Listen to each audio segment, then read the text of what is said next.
ধন্যবাদ Mohammad Salim. Tit for tat, একেবারে রাজনীতি, একেবারে নেতা। কালকে দেখেছেন আপনারা মুর্শিদাবাদের যে হয়েছে, চোখে চোখ রেখে মোহাম্মদ সেলিম, ধন্যবাদ।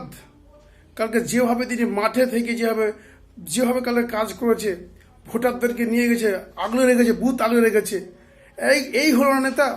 একেবারে চোখে চোখ রেখে রাজনীতি করা, একবারে উল্টা মার। আর সময় নাই, সময় এখন চলে এসছে। এখন আমাদের কেউ কিছু বললে উল্টা মার, টিট ফর ট্যাট। ইট মারলে পাটকেল খেতে হবে। কালকে মোহাম্মদ সেলিম সেটা প্রমাণ করে দিয়েছে।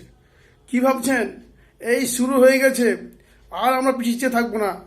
আমরা এখন কেউ একবার একটা হাত ছাড়লে আবার ডবল হাত ছাড়বো, এই বলছি। কালকে মোহাম্মদ সেলিম যেভাবে বুথ আগলে রেখেছিল, যেভাবে কাজ করেছিল, তার জন্য ধন্যবাদ মোহাম্মদ সেলিম সাহেব, ধন্যবাদ।